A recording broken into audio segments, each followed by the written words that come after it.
Sinong mati jagat kinari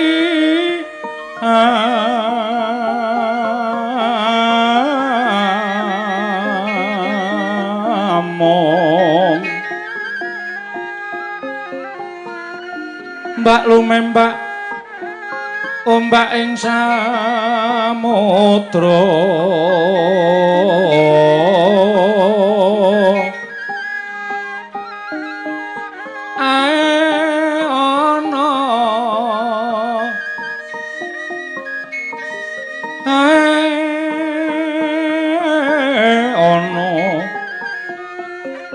lumut ambrekanggeng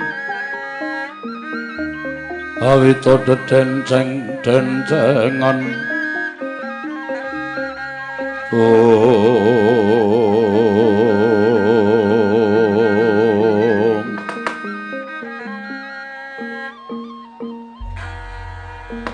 dari Kendari maring adawu ana angin gedhe mlebu jroning Kedaton Negara Ngastina nganti meh wae gawe geger kang padha mapon ana ing jroning Datulaya iki apa la kok bareng astaning pun Kakang grayah-grayah aku kaya ndumuk suwijining pawakan ingkang keker sentosa otot bebaune kenceng ngarenceng iki sapa tobat nyuwun pangapunten Kakang Adipati menika nuwun sewu sowanipun putra Paduka. Lho sik anakku sapa? Dursasana apa piye? Dursasana ki awake ora kenceng glombyur. Gajih tok. Iki tak cekel awake kenceng. Tobat nyuwun pangapunten sanes ing putrapun Dursasana. Apa Kurupati? Sanes. Lah sapa? Menika putra Paduka inggih menika atmajanipun Yayi Dewi Kunthi. Sik anake Kunthi inggih la yen ngono perangan Pandhawa inggih mekaten yen perangan Pandhawa nadyan aku ora weruh marang sunaring srengenge ning aku iso nggraita awak sing kaya ngene iki sing duweni ming si Bratasena apa sowane Bratasena ning ngarepaning panjenengan ingsun kasinggihan mekaten Kakang Adi ora nyata saiki iki akeh hoek ngarani we kleru kok. Mula sadurunge kabar mau tok kan aturake saning anak Sinuwun Prabu Dastarata, mestine tok titi kanthi permati tok teliti dhisik bener lan orane. Ora coba saiki sawangen iki sapa? Wah, kate kandan-kandanane ngayal. Iki genah Perkudara Bratasena sing sowan. Kowe ngandhake nek Bratasena kobong ning bali gala-gala. Ha ta? Nggih. Kowe ngandhake nek bali Bratasena Pandhawa mati ning bali gala-gala. Sing do salah tampa niku panjenengan-panjenengan. Loh, salah tampa piye? Loh, salah tampa piye, Suman? Sing mati niku genine. Nek Pandhawa tersih urip pancen cangkem nek mulak-malik ngono. Ayo mrene. Tanganku iki tuntunen. Dumukno nggon lambemu. Tak owoh-owoh. Katu panjenengan ngendika ngaten kula ingkang mak prinding lho sini. Wah, aku iki ngopo? Malah kowe sing mak prinding. Anakku nggih. Yen pancen bener kowe Bratasena, padha kanthi harja sak praptamu kulub Bratasena. Wah.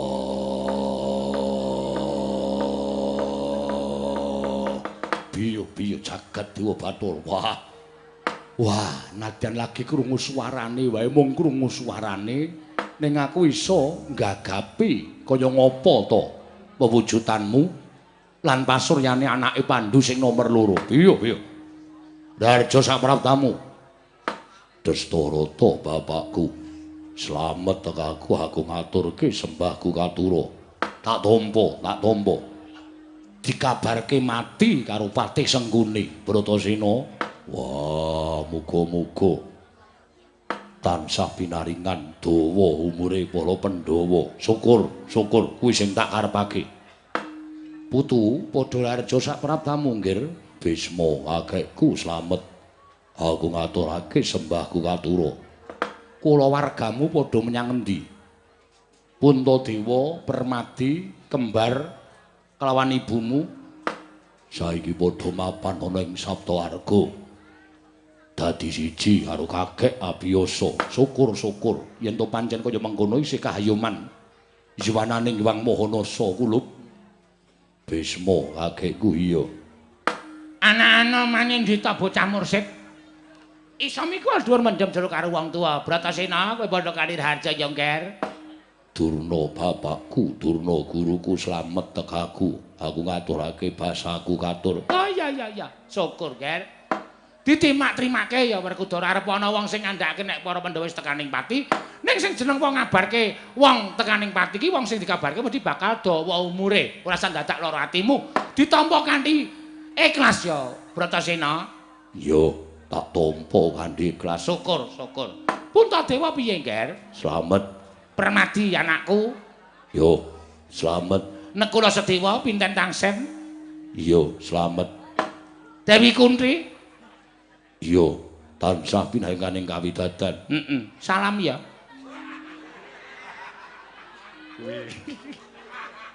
Kurang ajar tenan. Endi ta kok kaya ngono? Loh, tegese salam taklim. Kraket banget. Salam kok dilem. Salam taklim katur karo ibumu ya Werkudara. Yo. Werkudara padha harja sapraptamu, Urupati kakangku slamet. Basaku katura. Ya Dimas ndak tampa. Sami wilujeng rawuhipun nggih Raden Bratasena. Dastarata bapakku piye? Ana apa nggih? Apa kowe ora diwangsuli kowe? Oh, apa ora lara atine? Wong tuwa mbage karo bocah kok ora diwangsuli. Kuwi mergo saka pokal gawene wong tuwa. Wong tuwa nek tumindake apik, bocah mesti hormat karo wong tuwa. Ning wong tuwa nek tumbake ora apik karo bocah cilik ora bakal ngurmati karo wong tuwa.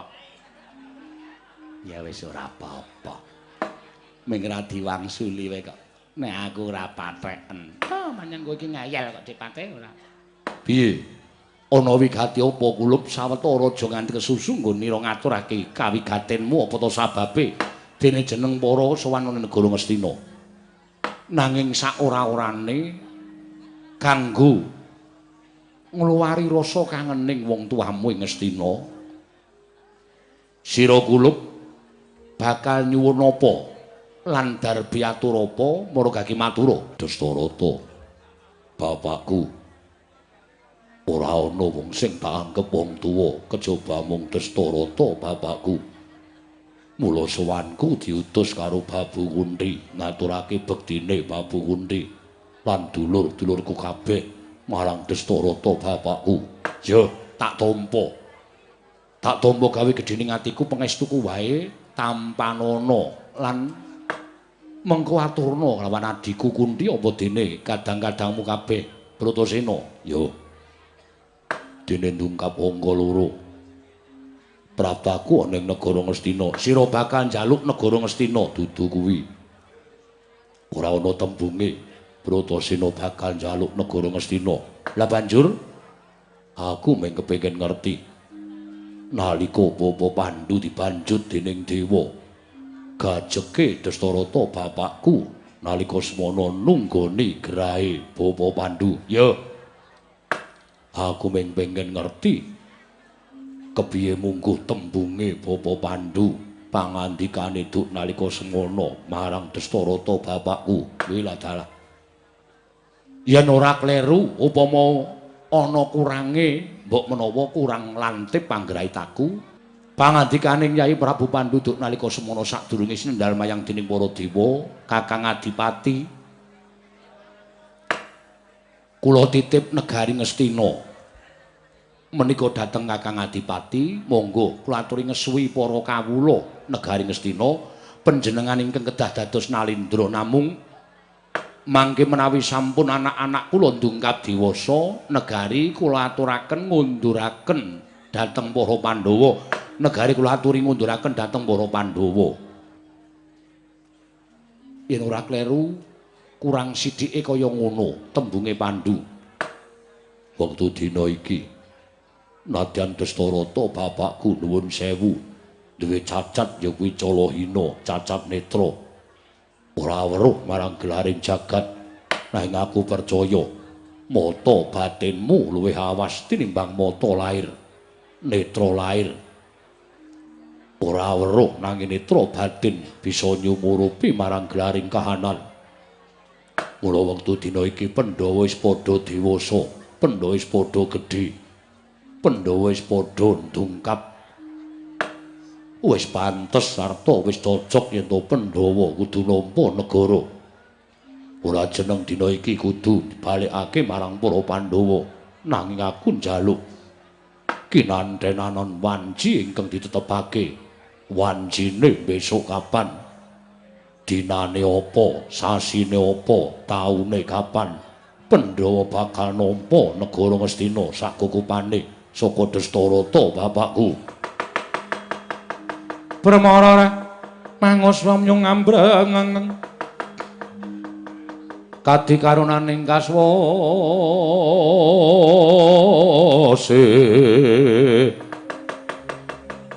yaneng marga memalat kung ing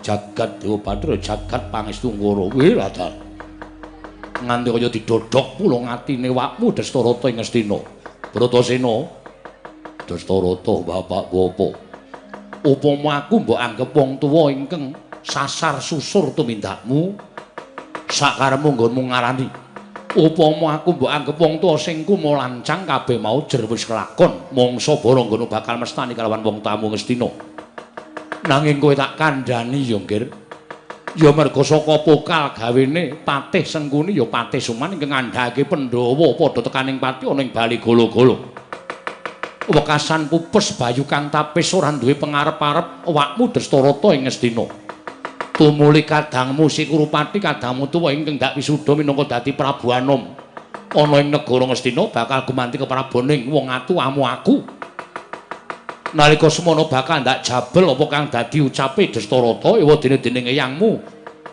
Sang Mahatmarsi Wara Bisma aja nganti iki kelakon kawula sak negara Ngastina padha mestani yen to Ratu Ngastina kuwi blendra-blendre ucape kaya banyu tumempang godhong sentrik mula banjur iki mau dadi pirembugan kanggo ngijoli marang para Pandhawa supaya tetep padha mukti ngawibawa Nyakrawati Mbau Dendha Bratasena pojok kidul kulon negara Ngastina kaya ana alas ingkang gedhe mongko alas kae klebu wengkon negara Ngastina kang alas Wanamarta tak jaluk lilaning atimu Yonggir tak jaluk lilaning penggalihing Bratasena ikhlasna Ngastina dimen dinggo mukti dulur-dulurmu para Sata Kurawa dene para Pandhawa tak wenehi bumi perdikan kang aran alas Wanamarta babatana sawise mbok babati kanggonen mukti yasa negara ingkang endah nggonen mukti ibumu lan kadangmu kabeh Pandhawa mukti ana ing Wanamarta Bratasena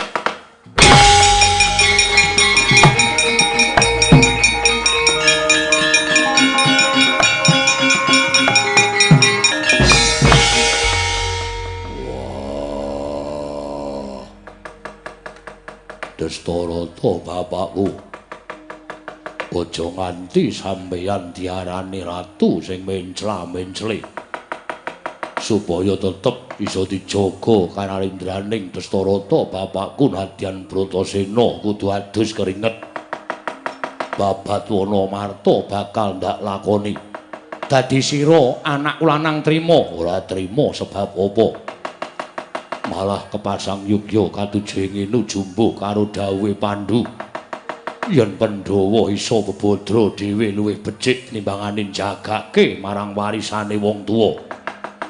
Mula wektu dina iki apa sing dadi perintahe Dastarata bakal tak estokake. Lah yen pancen sira Bratasena ngestokake dawuhing wakmu ing Ngastina Marata coba aja nduk kira wakmu banjur wisuh lumuh ngentasi perkara. Sira Bratasena nyuwun apa? Matura marang aku, Nggir. Ha aku ora njaluk apa-apa. Apa njaluk sak biyantuning para wadyabala? Ora. Lho. Supaya dimen cepet lan ringkes nggonmu babat Wanamarta. Wonomarto arep tak babat dhewe, kelakon ya saka aku, ora ya saka aku. Jaran yen to nganti aku diwangi karo wong liya, luwe-luwe diwangi prajurit Ngastina. Sesuk yen aku isa yasa negara padha ngrasani karo Bratasena. Pandhawa isa mukti merga saka para prajurit nggone ngrewangi babat Wonomarto. Mula Pandhawa mukti ya saka Pandhawa dhewe. Ora mukti ya saka Pandhawa dhewe, kuwi tumrap aku sing dadi landhesaning tembungku. Waladala. Lah apa sira nyuwun Brana Picis Raja Brana mbok nggo sangu? Niatku tekan Wonomarto nyambut gawe ora seneng-seneng. Yen aku mbok kandhani Brana Picis, mbok kandhani bondo donya iso ngliwar pamikirku, iso minger kiblatku. Ora tewajuh nggonku nyambut gawe nanging sing tak pikir ming bondo donya lan Brana Picis. Lah apa kowe njaluk pangan utawa njaluk dedhaharan sak cukupe tak nggo sangu ning Wonomarto? Yen bisa sak suwene aku babat alas aku kudu poso, ora mangan, ora ngombe. Supaya enggal rampung pakaryanku, tobat iblis. Suman, kula wonten dawuh. Iki coba sawangen. Tembung ming kaya ngene wae lah kok dadi marem atine wong tuwa. Pandhu. Anakmu 5 iso disawang kabeh arep kowe kuwi wis mati. Kowe wis ora ana wis mapan ana ing kasuwargan. Nanging yen to menuwi anakmu kahanane kaya ngene iki iso ngangkat derajating wong tuwa, iso nyuwargake wong tuwa. Dari wonten maring dawuh. Lho, anak ki ngene iki. Ming sithik 5 ning dadi pemareming wong tuwa. Kowe iki ndek anak 100 calon gento kabeh. Endah-endah yen disrawung karo makne cilik Suman. Srawunge bandar uthuk. Tekan kapan Bayu timindake ora bakal apik. Dewate pun to, meneng to. Ajeng napa sampeyan iku senengane mbumboni. Lah banjur pangkatmu besok kapan? Dina iki uga aku njaluk pamit. Nyuwuna to nggir ora ketang sithik nyuwuna aku njaluk. Yen Dastarata bisa, aku mesti bisa. Aja dahar, aja ngunjuk. Yen perlu aja sare. Sak suwene aku babat supaya daya kekuatanmu lahir batin manjinga dadi kasantosaning Bratasena. Waladala jagat dewa Bathurya. Ndak sumpahke kiblat papat segara gunung isi ning rina wengi. Sak suwene anakku Bratasena babat aku ora bakal nindra, aku ora bakal dahar. Aku bakal dahar yen to wis ngerti kabar yen to Bratasena kelakon babat. Bisma kakekku semono uga tak jaluk nglakonana kaya sing diaturake ngersaning Dastarata bapakku. Ya, kabeh bakal tak lakoni Durna bapakku. Nglakonana poso, aja mangan, aja sare lan aja ngunjuk saksuwene aku nglakoni babat. Aduh. Bratasena? Piye? Aku lagi wae bar rampung poso. Wah, poso meneh. Ya, heeh. Kalakonane ora mangan, ora ngombe, ora turu, ora mangan kejaba panganan. Kuwi jenenge ya tetep mangan, sampeyan iki wong anake babat kok tanpa prihatin babar blas. Padha sekecake lenggah aku njaluk pamit Dastarata, bapakku aku nyuwun pamit. Ndak puja sesanti, muga-muga lanang juritmu bisa kelakon babat Wonomarto ya Bratasena.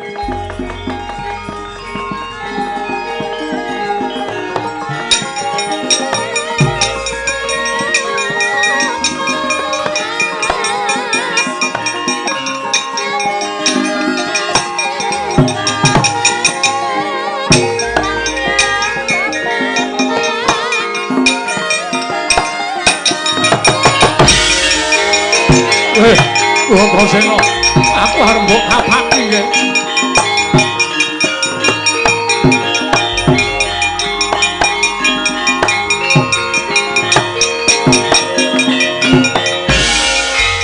Dastarata bapakku. Wiwit cilik aku ditinggal mati karo bapak.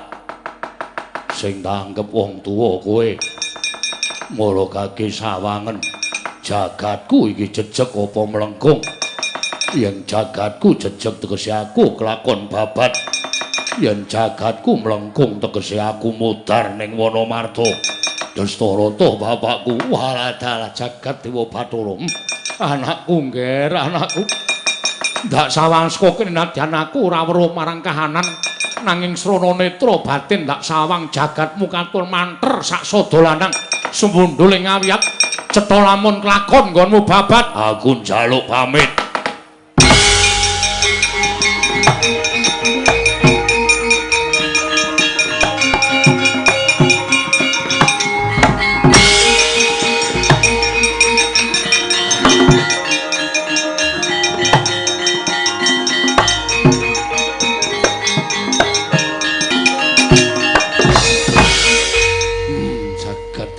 Ya jagat pangestu ngono. Iya.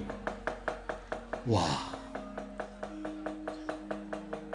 Selagine aku ora weruh marang kahananing Bratasena wae mareming ati ora iso tak gambarake. Upama to aku iso weruh marang gelaring jagat lan kahanan.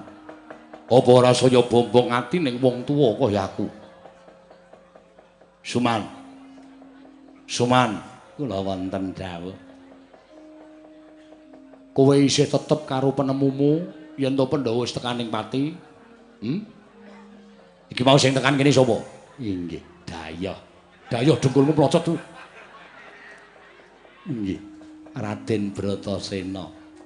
Lah iki saiki tegese wis dadi kasunyatan yen Pandhawa isih urip, ora ngono to? Inggih. Monggo tembunge Bratasena ingkang tledhak iki mau nadyan to wong agal gruwal-gruwal Bratasena kuwi wong dosa wong kau ora duwe tata krama nanging iso gawe pemareming wong tuwa nadyan aku kuwi mung wong tuwa sambungan ewadene bombong atiku tanpa pepindhan iki mau dadi conto nggonmu gulawentah karo ponakan-ponakanmu Kurawa gulawentahan supaya tiru karo si Bratasena aja tiru karo watakmu sing kaya ngono kuwi nggih ngestahaken dawuh sepisan iki tak apura ganep kaping pindho kowe gawe kabar sing ora nyata ning negara Ngastina tak adepake Pradata Agung tak adepake Pradata Adil kono apa paukuman murwat karo keluputanmu inggih ngestaken dawuh ngerti ora inggih ngestaken dawuh kowe iki wangsulan penggawa tip kemengking inggih nggih Kakang Durna kula sampun ngertos.